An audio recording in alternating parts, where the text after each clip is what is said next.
जैसी रूप लाल हित हाथ बिकानी। बस जो ही ये भाव आएगा ते ही आपका जीवन प्रियालाल के योग्य हो जाएगा, क्योंकि उनकी संगति मात्र से आपके सारे अहंकारों का नाश हो जाएगा। और जब अहंकार नाश का प्रोसेस शुरू होता है तो उपासक झेल नहीं पाता। क्यों? क्योंकि वो अन्य आश्रय लिए होता है। ध्यान रखना, ये मार्ग की बहुत बड़ी खास बात है। जहां आप खड़े हैं वहां से आपको आगे बढ़ाने के लिए, जहां खड़े हो वहां आपको पीड़ा दी जाएगी, तभी आपके कदम आगे बढ़ेंगे। जहां पीड़ा दी गई, अगर पीछे आपका मार्ग है तो आप लौट जाएंगे। पीछे बिल्कुल रकील खींच देनी ऐसी कि अब हमारे लिए पीछे मुड़ने का कोई चांस नहीं। कोई व्यक्ति वस्तु स्थान मेरा नहीं है। अगर हमें बढ़ना है तो आगे बढ़ना है, नहीं तो यही खड़े रहना है। जब आप चाहे तब यहां से पकड़ के ले जाए, पीछे कदम जाने का हमारे लिए कोई मार्ग नहीं रह गया।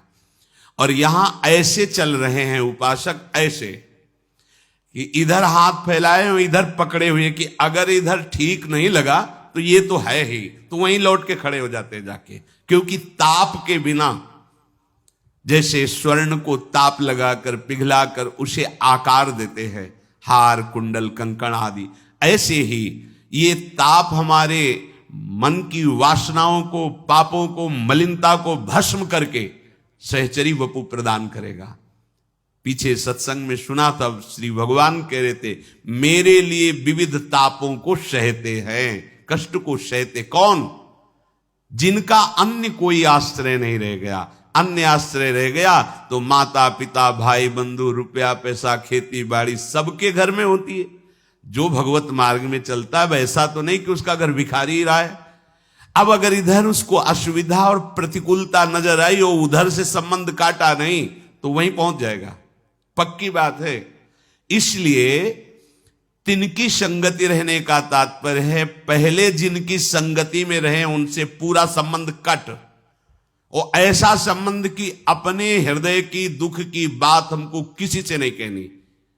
अब अपने लोग क्या होते हैं कि अपने दुख की बात जहां से निवृत्त होनी है वहीं हमारी भावना कमजोर हो जाती है, और जो हमें दुख में फंसाने वाले उन्हीं से दुख निवृत्ति का मार्ग मांग लेते हैं और हम वहीं फंस जाते हैं। ये बात पवित्र हृदय ही समझ सकता है।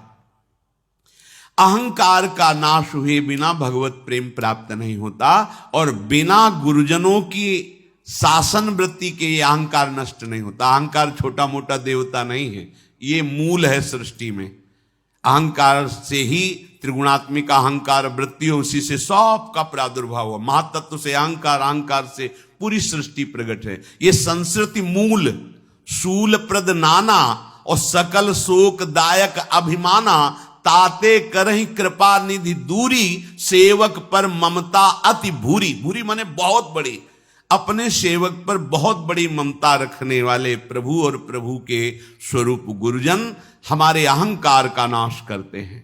अगर गुरुजनों के पास तुम आदर प्राप्त करने के लिए आए तो भूल जाना, वो मान और आदर का नाश करने के लिए ही तो बैठे हैं। और तुम वहां मान और आदर का पोषण चाहोगे तो फिर माननी प्रियाजू को नहीं प्राप्त कर पाओगे। प्रियाजू तक, लाडलीजू तक पहुंचने के लिए इस मान और आदर का नाश करना होगा। सब ही मान प्रद और आप अमानी। अब ऐसे जनों को क्या लगता है कि जहां आदर मिले, अगर हम कुछ भी सेवा करें तो माइक से बोला जाए कि आप खड़े हो, इनको माला पहनो, चुनरी पहनो, देखो ये हैं, इन्होंने हमारे को ऐसा ऐसा सेवा किया, और वो फूल रहे हैं। क्या हुआ? सब खत्म तुम्हारी सेवा का महत्व। और अगर सेवा की इसके बाद डांट लग गई, क्या समझते हो तुम? अब तुम्हें लगा कि इतना तो रात भर हम फूल मंगला बनाते रहे, एक फूल इधर से उधर हो गया, हमें डांट लग गई। पूरी की पूरी सेवा सुरक्षित जमा हो गई श्री जी के पास। अब तुम्हें पता नहीं इस रहस्य को, तुम्हें लगा कि यहां तो कोई महत्व नहीं, सेवा का रात भर जग करके फूल बंगला बनाते, सुबह डांट लग जाती है। अरे कम से कम वाह ही कह दे कि क्या बात है, ऐसे बोल दे। ऐसे नहीं, क्या बात है नहीं बोले। यहां बात की बात में पहुंचाना है तो यहां क्या बात बोल देंगे तो कोई बात ही नहीं है। बहुत सावधानी की जरूरत है। अब आपकी बुद्धि एक छोटी सी सीमा को केवल जानती है। असीम रूप राशि, प्रेम राशि, सौंदर्य राशि, महामहिम श्री लाडली जो तक पहुंचाने के लिए जब उनके निज जन आपकी बुद्धि में प्रकाश देना चाहते तो आप भाग पड़ते हो। इसीलिए सेवक जी की तिनकी संगति, उनकी संगति छोड़ दी तो खत्म खेल। फिर लोहे में सामर्थ्य नहीं कि सोना बन जाए, चाहे जितना गंगा में पड़ा रहे, जमुना में पड़ा रहे। ये केवल पारसमणि का ही सामर्थ्य प्रभाव है कि जंगहे लोहे को, कुपात्र लोहे को भी वो स्वर्ण बना दे। आलय बन, सेवक जी महाराज के आलय बन बसत संग पारस के आयस कनक समान भयम। हमारी अगर सान्निधि का भाव रसिकों के बना रहा तो हम लोहा इनके प्रभाव से श्री जी की सेवा के पात्र बन जाएंगे। सब अनन्य साचे सुविध, सबको हो निज दास। सुमिरन नाम पवित्र अति, दरस परस अघनास। जो श्री प्रिया प्रीतम के प्रेम में है वही साचे हैं। भाव, यदि तुम संसार का अभिमान करते हो, अरबों रुपया हमारे पास है, बहुत बड़े पदाधिकारी हैं, हम बहुत बड़े अमुक अमुक अमुक हैं, तो आंख मूंदते ही कुछ नहीं हो, सब रह गया ढेर। अब क्या बचे? जो तुमने शुभ अशुभ किया उसको भोगो जाके। हमारे प्रभु के यहां किसी भी अधिकार का प्रयोग नहीं है। शरणागत होकर भजन कर रहे हो, यही तुम्हारा सर्वश्रेष्ठ भाव। अगर ये नहीं तो फिर सब झूठा, सब झूठा। उमा कहो में अनुभव अपना, सत हरि भजन जगत सब सपना। अब तुम अपने को माने हुए हो धनी, पदाधिकारी, बड़ा वैभव, बड़ा सम्मान, लेकिन जब काल का एक तमाचा लगा तो सब बिखर गया, कुछ हाथ नहीं लगा। तो साचा कौन हुआ? जिसके पास परम धन राधा नाम है, जो प्रियालाल के प्रेम में डूबे हुए हैं। तो सब अनन्य साचे सुविद, जितने अनन्य हैं प्रियालाल के वही साचे हैं, वही वास्तविक जीवन को अपने विधान में, मंगल विधान में, प्रेम विधान में समर्पित कर दिया है। ऐसे प्रेमी अनन्यों का मैं निज दास हूं। निज दास का तात्पर्य होता है बिका हुआ दास।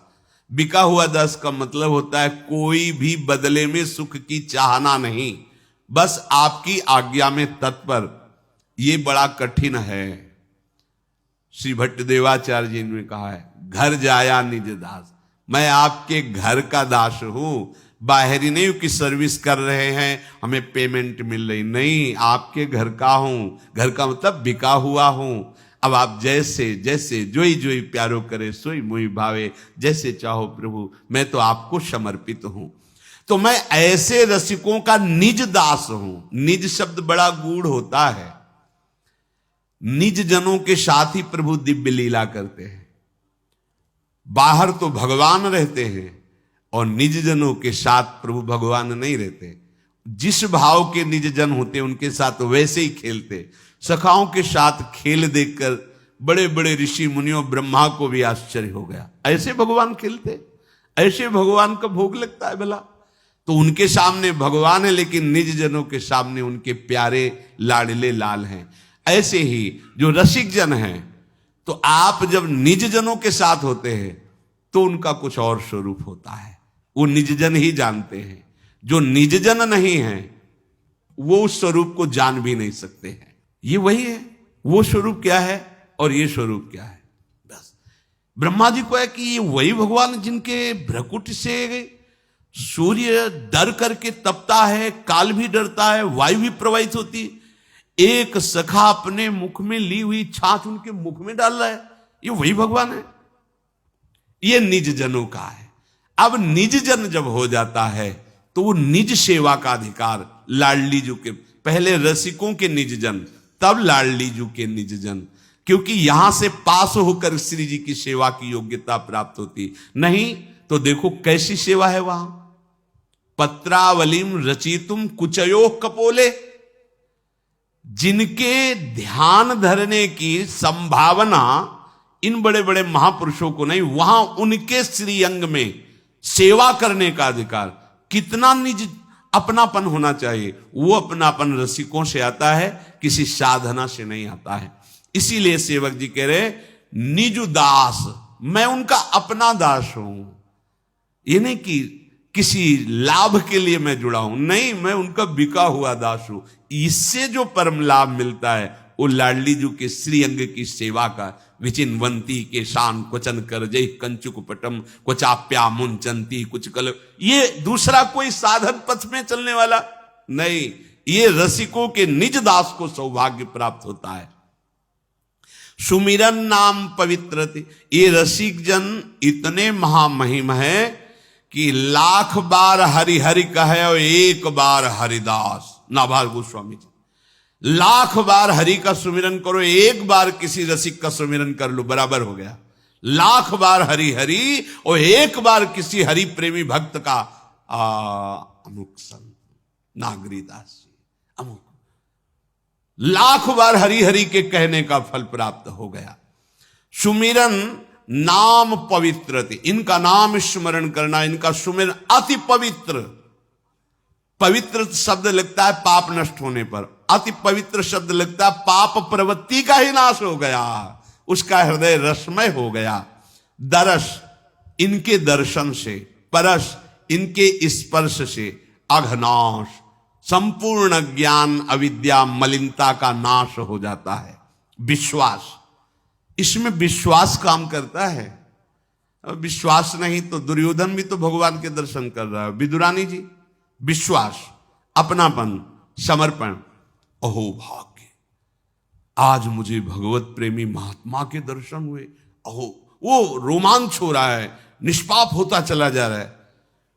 हमें लगता है सब नौटंकी ही चल रही है। नौटंकी देखिए, जाकी रही भावना जैसी प्रभु मूर्ति देखी तिल तैसी। आपने जो भावना की प्रभु, एक ही प्रभु कंस के रंगमंच पर पधार रहे, और देखो भागवत में लिखा है अलग अलग भावों से दर्शन हो रहा है उन्हीं प्रभु का। साक्षात काल पधार रहा है ऐसा कंस देख रहे हैं, महाविराट बलशाली पधार रहे हैं ऐसा पहलवान देख रहे हैं। कोई देख रहा है कि ओहो करोड़ कामों को मूर्छित करने वाले लालजू पधार रहे, कोई देख रहा है कि मेरा बच्चा पधार रहा है। जो जिस भावना से वैसे ही प्रभु दिखा। इतने सुकुमार, इतने लाडले, इतने बलवान पहलवानों से कैसे लड़ेंगे, ऐसा दिखाई दे रहा है। जो जैसी भावना से देख रहा है वैसे ही प्रभु अनुभव में आ रहे हैं। हमें रसिकों की जो दर्शन वृत्ति, स्पर्श वृत्ति या शरणागत वृत्ति का लाभ मिलेगा, उसमें हमारा विश्वास काम करता है। ओह भाग्य, आज मैं पावन हो गया, भगवत प्रेमी महात्मा का संग मिला। सुमिरन नाम पवित्र अति, दरस परस अघनास। दरस परस अघनास, बास निज संग करो दिन। अगर हमें ऐसे रसिकों का संग मिल जाए, प्रियाजू कृपा करें, रात दिन इनकी आज्ञा में हमारा व्यतीत हो, एक क्षण भी कभी हम इनकी आज्ञा से विमुख न हो। तीन मुख हरिजस सुनत श्रवण मानो न तृपित छिन। इन रसिक महापुरुषों के मुख से श्री प्रियालाल की बातें, प्रभु की बातें, हरिजस हमारी श्रवणेंद्री सुनती रहे, और नहीं, और सुनने के लिए निषेध भी है। पता नहीं कौन सा शब्द आकर हमारी श्रद्धा पे चोट पहुंचा दे। इष्ट मिले और मन मिले, मिले भजन रस रीति, तहां निसंको है मिलिए, तासों कीजे प्रीति। उनके पास बैठकर चर्चा सुननी चाहिए, जिससे हमारा इष्ट मिले, हमारी रसरीति मिले, हमारा मन मिले। नहीं तो अगर ये ऐसा नहीं तो फिर बाधा पड़ जाएगी उपासना में, पक्का बाधा पड़ जाएगी। इसीलिए श्री भगवत रसिक जी भी कहते हैं, प्रथम सुने भागवत, भक्त मुख भगवत बानी। गीता जी सुननी, भागवत सुननी, पर प्रेमी रसिकों के मुख से, क्योंकि वो उस रहस्य को दर्शा सकते हैं प्रियालाल तक। सिद्धांत वर्णन है, पर उस सिद्धांत को मोड़कर निकुंज की तरफ लाना है, सिद्धांत को हमें रसमय बनाकर। तो वो जब अपने श्रीमुख से बोलेंगे तो अपने अनुभव को मिला करके बोलेंगे। तो तीनमुख हरिजस सुनत श्रवण मानो न तृपित छिन। इसका फल क्या होगा? बोले कलि अभद्र वर्णत सहस। कलयुग के सहस्त्रों अशुभ आचरण हैं जो बलात् करवा लेता है, हम चाहते नहीं पर करवा लेता है। जो रसिकों के संग में रहता है तो कलयुग के जो हजारों अभद्र आचरण हैं वो उन पर प्रभाव नहीं डाल पाएंगे, कलयुग का प्रभाव उनके ऊपर नहीं पड़ पाएगा। और जितने काम आदि दोष हैं, द्वंद्व हैं, ये सब उसके ऊपर प्रभाव नहीं डाल पाएंगे। आप देख लो, आप जितनी आज्ञा का उल्लंघन करते हो उतना ही इन दोषों का प्रभाव रहेगा। अगर आप आज्ञा पे हो तो कोई ऐसा अवसर ही नहीं है कि आपके ऊपर आक्रमण हो सके। आप बिल्कुल सुरक्षित हैं। आप असुरक्षित तभी हैं जब आप आज्ञा का उल्लंघन करते हैं, चाहे एकांत में हो चाहे सभा में हो। जब आप आज्ञा का उल्लंघन करेंगे तो आप असुरक्षित हैं, समझ लीजिए। और नहीं तो विषय सामग्री के बीच में रहो और भला तुम्हें कोई परास्त कर दे तो हमें दिखाना, बस आज्ञा पे रहना। अब आज्ञा का पालन नहीं तो फिर तो प्रचंड माया है ही। जो रसिकों के श्रीमुख से निकले हुए उपदेश को सुनते हैं और उसको अपने आचरण में उतारते हैं तो कलयुग की चाल वहां नहीं चल पाती, कामादि दोष अपना प्रभाव नहीं कर पाते। सेवक जी कहते हैं, सेवक शरण सदा रहे, सुविध साचे अनन्य सब। जो ऐसे रस रीति से प्रियालाल के प्रेमी जन हैं उनकी शरण में सदा ही रहे। अगर सेवक शरण में नहीं रहेगा तो ये कामादि दोष कलयुग के अभद्र उसको नष्ट कर देंगे। श्री सेवक जी महाराज, श्री राधा वल्लभ भजत भज, भली भली सब होई, रसिक अनन्य सजाति भजी, भली भली सब होई। भली भली तब होई जबहि हरिवंश चरण रति, भली भली तब होई रचित रस रीति सदामति, भली भली सब होई भक्ति गुरु रीति अगाधा, भली भली सब होई भजत भज श्री हरि राधा। जो राधा वल्लभ लाल के भजन करने वाले जन हैं उनका जो भजन करते हैं, महाप्रभु हरिवंश चंद्रजू ने हरिराम व्यास जी को एक ही उपदेश किया, श्याम श्यामा पद कमल संग सिर नायो। ये है अनुराग का मार्ग। और त्याग, जैसी हरिवन प्रपंच बंच सब एक ही शब्द में कह दिया, सब हमारे लिए प्रपंच है। हमारे लिए उपासना क्या है? श्याम श्यामा पद कमल संगी तिन सिर नायो। राधा वल्लभ लाल के भजन करने वालों का भजन करने से सब प्रकार से भला होता है। जो अपने सी प्रिया प्रीतम के प्रेमी जन है, जो नित्य विहार रस भजन में डूबे हुए रसिक अनन्य जन हैं, इनका भजन करना चाहिए। भजन का तात्पर्य होता है भज धातु सेवायाम, सेवा का तात्पर्य होता है आज्ञा। इनकी आज्ञा में रहना चाहिए। जो प्रियालाल के भजन करने वाले रसिक जन है, इनके चरणों का आश्रय लेकर इनकी आज्ञा में रहने से सब भला ही भला होता है। क्योंकि इनके चरणों के आश्रय से आचार्य चरणों में निष्ठा प्रकट होती, प्रीति प्रकट होती है। बिना गुरुजनों के किसी को भी बोध नहीं होता, ध्यान रखना। चाहे शिव बिरंच सम होई, चाहे भगवान शंकर और ब्रह्मा के समान ज्ञानी हो, तो यही पता चलता है। जब गुरु चरणों में बैठो तब लगता है अगर गुरु कृपा ना हो तो जीरो के जीरो ही है, अगर गुरु कृपा हो गई तो हीरो के हीरो है। गुरु मेहरबान, सब काम बन गया, सब काम बन। ये देखा है, ये देखा है। साधना एक तरफ है, तपस्या एक तरफ है और गुरु कृपा एक तरफ है। बोले जब रसिकों का हम संग करते तो आचार्य चरणों में प्रीति होती है। आचार्य चरणों में सुदृढ़ प्रीति रसिक महापुरुषों की कृपा से होती है। नहीं, आचार्य में प्रीति नहीं होती, ध्यान रखना। आप राधा राधा बोल सकते हैं, लेकिन हरिवंश महाप्रभु के चरणों में निष्ठा तभी आएगी जब रसिकों का संग होगा। तो आप राधा राधा बोलकर परम कल्याण हो जाएगा, इसमें कोई संशय नहीं। पर बिना हरिवंश कृपा के सहचरी वपु धारण करके श्री जी की सेवा में कल्याण होना और सेवा में पहुंचना, दोनों में जमीन आसमान का अंतर है। सबे अंग गुणहीन हो ताको यतन न कोई, एक किशोरी कृपा से जो कछ होए सो होई, सोऊ कृपा ति सुलभ नहीं ताको कौन उपाय, चरण शरण हरिवंश की सहजई बन्यो। जो रस श्री हरिवंश ही गावे, कोई बिरला बिरला। निगमागम की कौन चलावे, महाविष्णु के मन नहीं आवे।